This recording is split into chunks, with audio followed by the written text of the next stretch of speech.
The government of the Republic of Zambia, through Act No. 13 of 1998, established the Technical Education, Vocational and Entrepreneurship Training Authority, TEVET.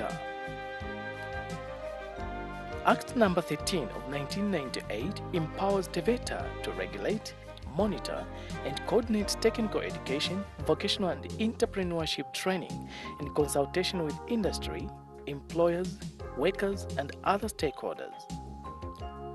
In 2005, Act No. 13 of 1998 was amended by Parliament with the TEVET Amendment Act No. 11 of 2005, which, among other requirements, established the TEVET Fund.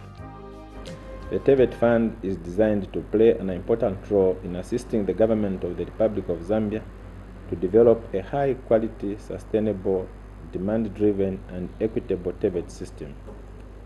It is the intention of government to design and implement a more diversified financing mechanism for sustainable support to skills development in our country.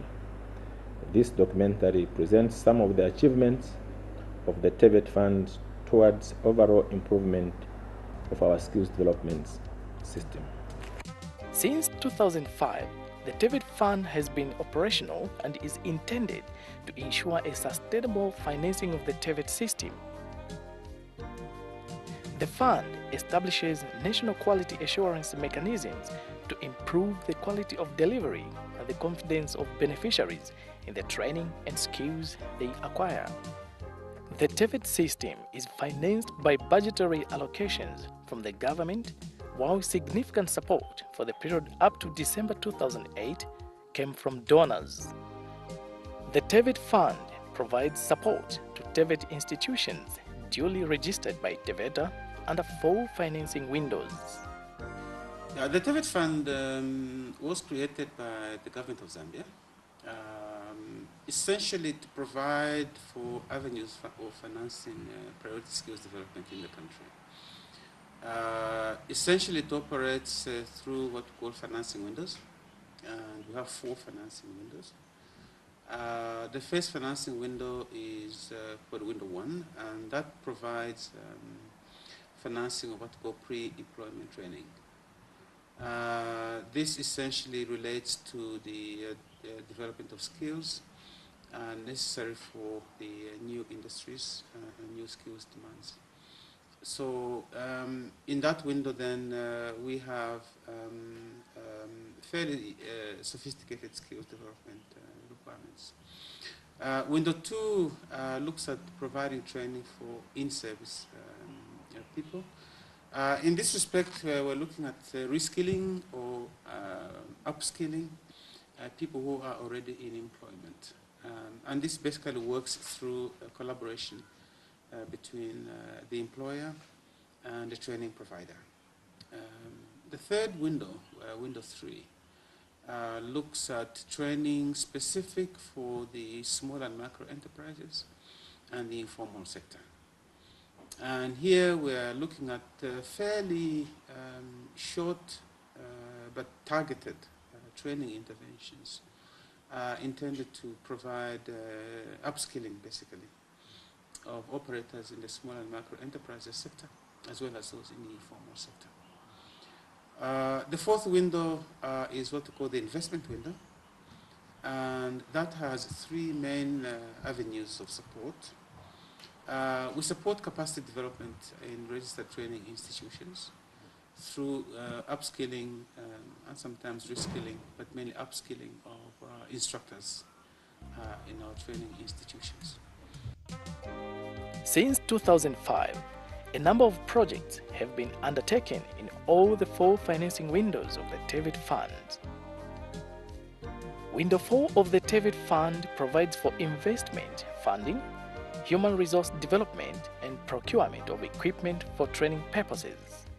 During the year 2008, significant investments have been made in infrastructure development, human resources capacity building, and provision of training facilities at a number of training institutions.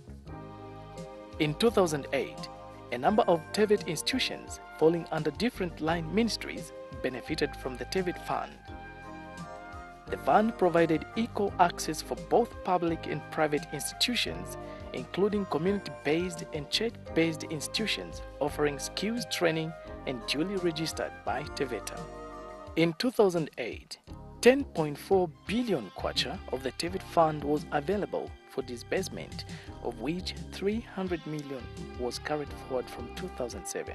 Of those funds, we were able to disperse approximately 7.7 billion, basically in all the 4 windows that we are currently operating. Under window 4, we had spent approximately 320 million towards procurement of training equipment for various training institutions spread through the country.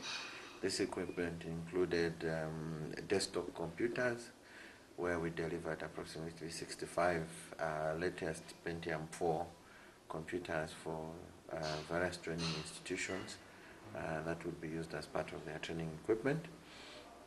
We spent a further 133 million, which was spent on procurement of books, basically for restocking of the libraries. Zitandizeni Trades Training Institute, situated in Garden in Lusaka, is a community-based skills training institute which benefited from the TEVET fund. Zitandizeni, meaning help yourself, started in 1978 with the aim of offering technical education for the people of Mandevu constituency in Lusaka.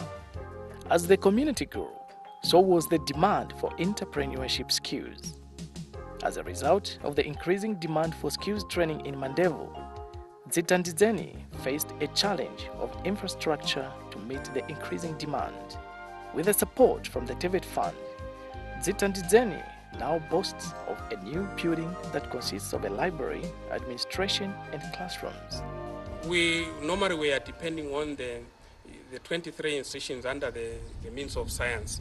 Now we have our own, which has been also identified by the ministry through the TEVET fund, that it can be upgraded so that even those who require certain skills can be incorporated. So all what I can appeal to the community is to safeguard the property. This is their property, and the more we safeguard it, the more benefits we get out of it. The fourth window of the TEVET fund under the Human Resources Development component sponsored one lecturer from Zitandizeni Trades to study teaching methodologies. And I'm thanking the TEVET fund because they're the ones who supported me to go for teaching methodology at Iransha TVTC, where I was trained as a lecturer. I did the teaching methodology for 3 phases, phase 1 and 2 and 3. Situated in Kanyama is another community-based skills training institution, Lusaka Kanyama Youth Project, which benefited from the TEVET fund. Under Window 4, Kanyama Youth Project accessed funds for construction of a modern building. This new building houses a workshop and classrooms. The building is quite modern. It's very different from the buildings that we built on our own. I think when you look at them, they have got a zigzag roof and yeah. So we are quite happy as KYP that we received this TEVET fund. The center also helps men and women to continue their education regardless of age to enhance their literacy levels. Students and lecturers are happy with the new infrastructure which has been built with the support from the TEVET fund. I think I would like to thank them for that because it's really a great opportunity for us to move into there. We'll be able to do a lot of things than where we were, where it's a bit congested. The building which was built by TEVET, the new building, will benefit.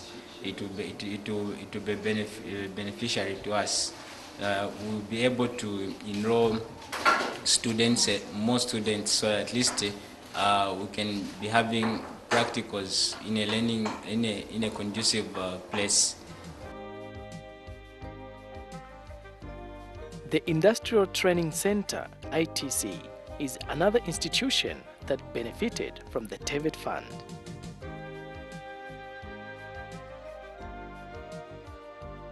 ICT principal Levi Kamanga explains the situation before the institution accessed the fund.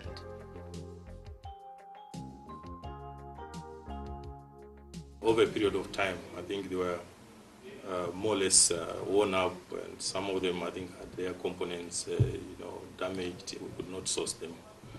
But with the TEVET fund, at least we were able to, to rehabilitate these equipments, which we are now able to run with a sizable number of class. You are aware that even as we are now, we also running a contract where we have 60 students under the TEVET fund. This was signed last year in June.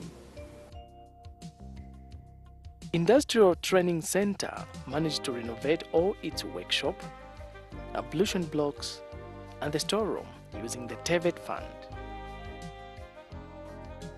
From the same financing window, ITC procured computers and welding equipment for training purposes. After rehabilitation, the ITC totally has a new face befitting of an industrial training institution. The TEVET fund is meant to improve the quality of training and to cater for the growing population of Zambia. Dr. Nkanza says the TEVET fund aims to build capacity of learning institutions in the country. The idea behind this is that we need to improve the ability of the learning institutions to expand their coverage, a coverage of learning programs and coverage of intake, so that they can provide learning opportunities to greater numbers of people in their localities. Deliberately also, it's a mix between public institutions, as institutions owned by the government, but also we have institutions which are community-based, as well as those which have been run by the churches. And also the spread has been mainly in rural areas, although some institutions have been in the cities as well. But the city-based institutions have been deliberately targeted at the high-density areas of the cities in order to provide more access to colleagues who are in the high-density parts of our cities.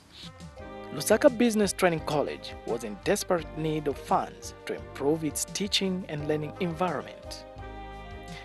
Established in 1986, the institute needed funds to rehabilitate the lecture block that houses classrooms and offices for lecturers. Infrastructure was almost falling apart and was in dire need of renovation until the TEVET fund came to the rescue of the institution. A lot of things had fallen apart. So in trying to create a conducive learning environment for our students, we had applied for assistance from TEVET for funds to carry out, in order to carry out the renovations for the same classrooms. So the works which were carried out with assistance from TEVET included all the units which I've alluded to. The introduction of the management boards in 21 of the 23 training institutions administered by the Ministry of Science, Technology and